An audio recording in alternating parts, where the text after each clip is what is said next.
Ignition sequence starts. 6, 5, 4, 3, 2, 1, 0. Liftoff. We have a liftoff.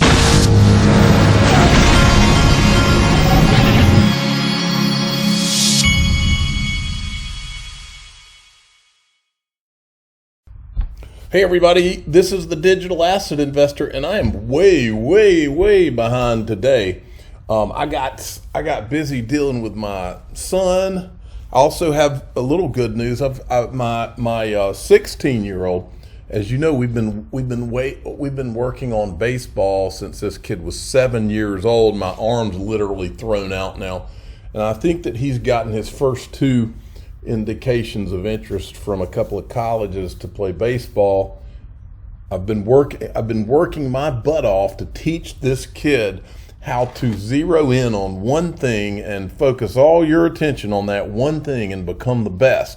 And this kid's finally, I think it's pretty certain he's at a minimum going to play some college baseball. We don't know where yet, but we're working on this. Okay. He's gone to a couple of showcases this past week, and I think there's some interest there. Lefty pitcher out there. That's what's important. Okay, ProCoin News, folks, did a redesign of their website, and as you know, ProCoinNews.com, they are the official sponsor of the Digital Asset Investor Fishing and Hunting Club.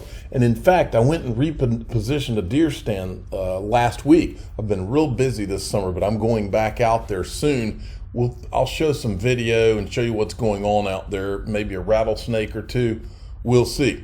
On ProCoinNews.com, they're showing that Binance broke U.S. sanctions, took on Iranian clients. Now, that news might look bad to you until you see this picture. This is a picture of CZ Binance and Jamie Dimon of JP Morgan. So just when you thought the news for Binance couldn't get worse, he takes a picture with Jamie Dimon. Moving along. Now, there was a couple of videos that I ran across that just came under my nose today, and I wanted to show them to you. The first one is this one. And this is, you'll remember who, what's his name? Quincy, I can't remember his last name, but his name's Quincy, a young guy, very smart, knows all about. He's an ex-DC guy, XRP guy, very smart. I want you to listen to what he says. So anybody out there that's telling you they'll know where the price of XRP will go has no idea. Absolutely zero clue. But I'll give you a tiny hint of an idea of what could happen. So XRP it's a financial instrument of value. And that instrument is basically, the instrument's really liquidity between different other instruments like bonds, stocks, currencies, everything basically. Yeah. And the XRP is only worth the value of the things that are issued on it, because it would cost XRP to buy those things on the network and use that liquidity. Mm-hmm. So what ends up happening here is not only do you have to issue all of the equity, but you've also got to issue all of the debt. So XRP is only bound by the fiscal responsibility of the people that issue assets on it, which is obviously irresponsible. So XRP could be at $100, $100,000, $1 million. It depends on how many assets you want to issue onto the network. So if you wanted to issue, what if you wanted to issue them all? $1 trillion worth of equity, cool. That's a lot of money on the network. What happens if they want to issue another $500 million worth of debt? That also adds value to the network. What if you wanted to put all of the U.S. debt on the ledger? So there really is a mind-blowing amount of wealth. He said tsunami of liquidity that can basically be flowing through these networks that we can't even comprehend because of that debt question of being able to issue more and more value in the form of. Folks, I encourage you, if you think that this is crazy talk, I encourage you to go to YouTube and type in CNBC $1 trillion coin and go watch the video, and you'll realize just how crazy that things can get. But here's my point when it comes to XRP. What we're talking about here is a changeover of the entire financial system.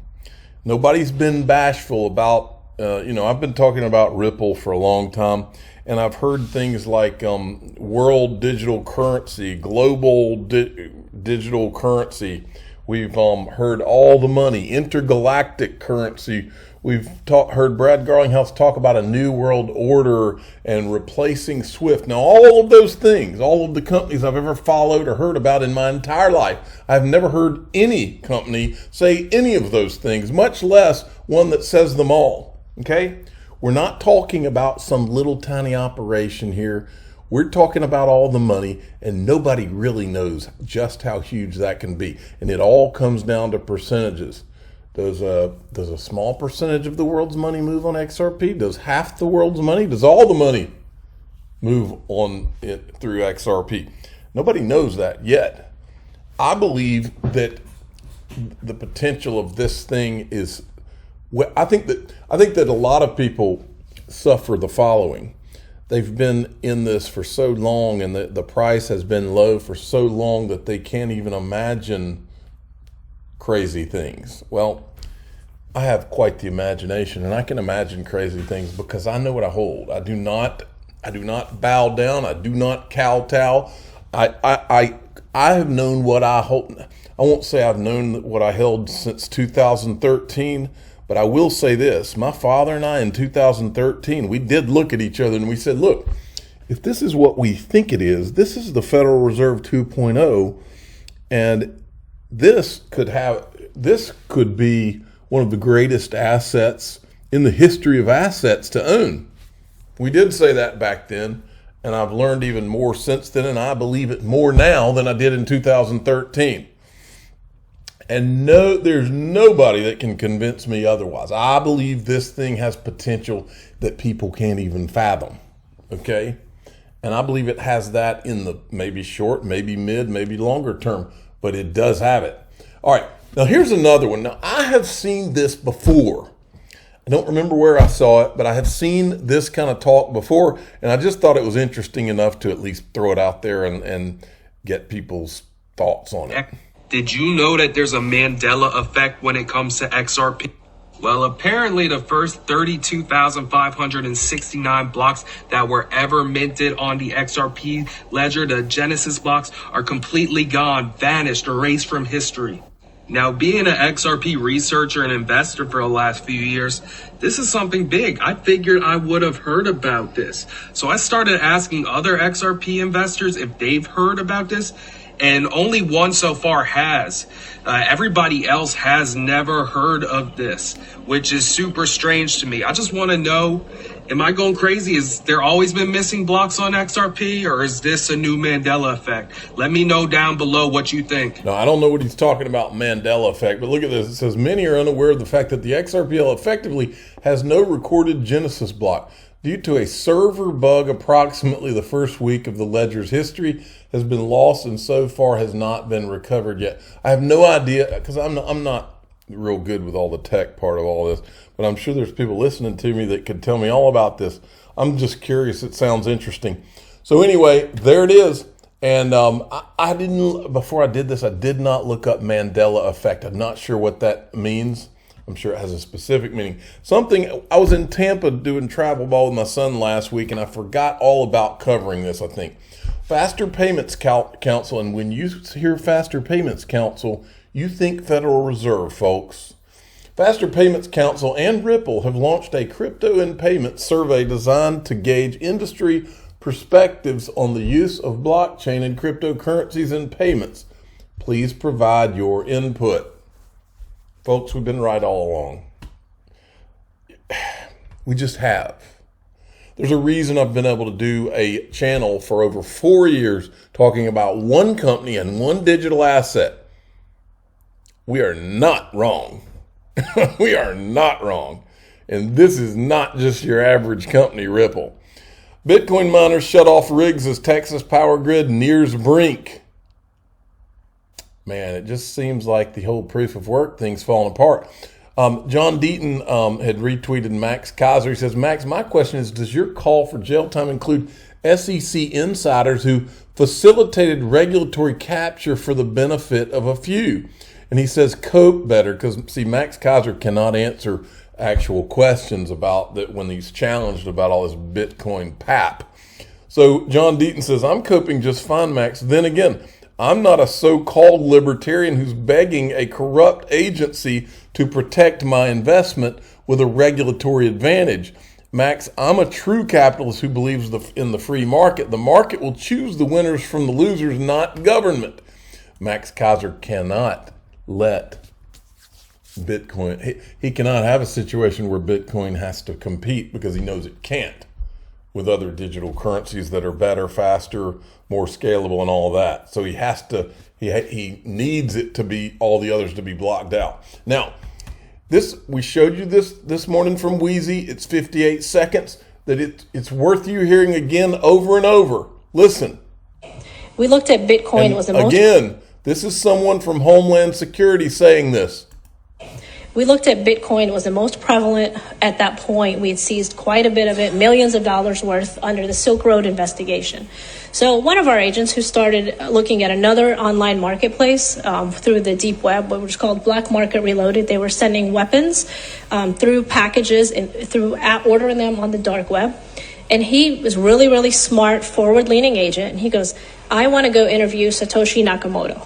And we're like, what? He said, yeah, I want to go interview this guy. And at the time, we're like, hey, it's a figment of somebody's imagination. Maybe it's true. Maybe it's not true. So, we had all this pushback from our headquarters. And we thought, hey, if an agent wants to go talk to him and we have some money, why don't we send him? Let's find out how this works. So as it came to be, the agents flew out to California and they realized that he wasn't alone in creating this. There were 3 other people, and they sat down and met with them and talked to them to find out how this actually works and what the reason for it was. All right. So Homeland Security knew that who Satoshi Nakamoto was, and they're talking about it here in a 2019 conference. Now, that's bad enough, okay? Because that means that our government has gone all these years going along pretending that people don't know who Satoshi Nakamoto is when they do. They've let the market an entire market be created around this lie, okay? That's bad enough. Well, let me tell you what else is bad, because we know the SEC gave Bitcoin a free pass. Well, once you realize that the SEC also knew that who Satoshi Nakamoto is, well, turns out the SEC officials were at the same conference with these Homeland Security people in 2019, which means in 2019, as of 2019, because Homeland Security is on stage telling them, as of 2019, the SEC was sitting there. They know also who Satoshi Nakamoto is because they were in the audience. And I'll bet you they knew even at the same time or before Homeland Security knew. But this is just to prove to you, SEC is in the audience listening to this person from Homeland Security say this. But in all seriousness, this clip's from the same conference. This was the best demonstration that I could come up with is how cryptocurrency works. This is not going to be a technical explanation. Maybe the guy from SEC, Martin, right? No? You don't want to do a technical explanation of Bitcoin or cryptocurrency or the blockchain? I do want to say that both of these folks are government employees, SEC and Homeland Security, so anything that I say certainly does not reflect upon them or their agency, because I want them to keep their jobs and, have wonderful careers. Okay. But in all seriousness, I think you had this guy, Martin Zerwitz from the SEC, was there in the audience. And then Wheezy says here, but Jane Norberg from the Office of the Whistleblower at the SEC, not only was Martin Zerwitz there, but also Jane Norberg, who's the Office of the Whistleblower at the SEC, she left in April 2021, 4 months after the lawsuit versus Ripple's filed. These people gave Bitcoin a commodity designation, and they knew who Satoshi was. The whole point of Bitcoin getting a commodity designation is that they didn't know, and therefore it's this decentralized thing. Nobody knows who created it. There's no person or entity to go to. Remember that? Folks, this is a freaking bombshell. This is a mega bombshell. This tells you they knew who Satoshi was, but this puts the SEC there in 2019 at the conference with the people that know. So in a worst case scenario, the SEC knew as of 2019. Why did they not come out? Why did they not come out and go after the people, the 4 creators? Why did they not go and sue them the way they're suing Ripple? Why didn't they do anything? Why did they keep the commodity designation with Bitcoin?